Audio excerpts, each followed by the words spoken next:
Bonjour les amis, les bras m'en tombent encore des certitudes qui s'effondrent. Je vous cache pas, depuis mes engagements de jeunesse à gauche, j'étais absolument convaincu qu'il pourrait pas y avoir de socialisme sans féminisme et pas de féminisme sans socialisme. J'étais convaincu que le combat féministe, il était forcément de gauche et donc à l'intérieur de la gauche, les femmes, elles étaient beaucoup mieux traitées qu'à droite. D'ailleurs, c'était même pas envisageable, il peut pas y avoir de féministes à droite. Par exemple, les nanas de Némésis qui disent qu'elles défendent le droit des femmes parce qu'elles font une légère corrélation entre les violences faites aux femmes et l'immigration plutôt africaine et musulmane, c'est pas des féministes, c'est des racistes. Donc j'étais vraiment, moi, imprégné de ces certitudes. Et alors là, je viens de lire une enquête sur l'Observatoire des violences, je suis anéanti. Je veux dire, au sein de la gauche, je découvre avec horreur que partout, dans les partis, dans les syndicats, dans les associations, il y a plein de viols, il y a plein de violences faites aux femmes, et qu'en plus, chose abominable, ces violences sont couvertes par les structures et sont légèrement dissimulées par les médias. Alors, plusieurs exemples, hein.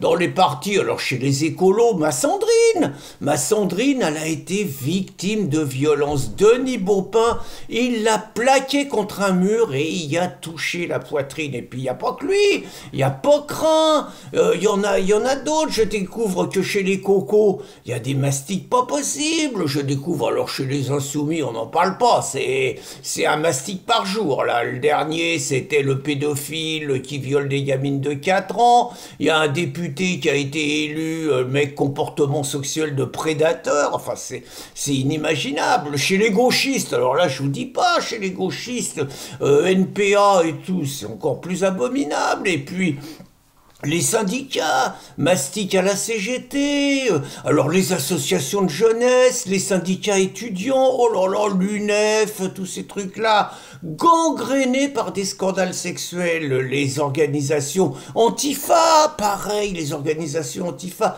même les associations homosexuelles de gauche, du bordel, des mecs qui se font gauler et tout, des femmes qui se plaignent, et en même temps, foutent le bordel quand elles se plaignent, donc elles sont virées, elles sont traitées d'agents de la bourgeoisie, on dit qu'elles étaient consentantes, enfin bref, c'est compliqué, quoi, vous voyez. Et vraiment, ce qui me travaille, c'est, bon, la gauche, alors mouillée jusqu'au coude, hein, je veux dire, je vous mets l'enquête, c'est hallucinant, quoi. Alors je me suis dit, bon, si à gauche ils se font poirer comme ça, forcément, forcément, à droite et chez les fachos, il y en a un paquet, putain. Aucun scandale sexuel au RN.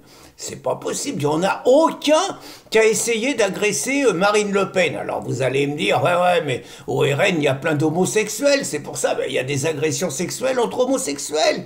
Rien. Pas la trace du moindre mastic et tout, c'est pas possible. Je me suis dit, je vais chercher sur Reconquête, surtout que sur Reconquête, je me rappelle, quand Éric Zemmour il a annoncé sa candidature, il y a plein de nanas qu'on dit qu'il les avait agressées sexuellement. Par ailleurs, curieusement, aucune plainte n'a abouti, il y a pas... on se pose des questions, si ça n'a pas été des témoignages de féministes légèrement faux témoins. Par exemple, on racontait qu'Éric Zemmour, il était capable à une table de café de passer son bras sous la table et de remonter jusqu'à l'entrejambe. Un bras sacrément long. Donc, Éric, rien trouvé chez les fachos, rien trouvé sur Frontières, la presse, rien trouvé sur Némésis, rien. Pas de traces, donc je suis obligé de me dire, là, parce qu'il faut conclure quand même, je me dis, c'est pas possible, il y a deux solutions, vraiment il y a deux solutions. Ou bien les fachos, ils sont vachement plus malins que les gauchos, et eux ils violent sans se faire poirer, c'est une solution. Ou bien la deuxième solution, c'est que les fachos, avec des guillemets bien sûr, les fachos, ils sont tellement conservateurs, ils sont tellement réactionnaires, ils sont tellement conventionnels, qu'avant d'avoir des rapports sexuels, il demande si la femme est consentante. Oh là là là là là là, j'y comprends plus rien. Bonne journée les amis!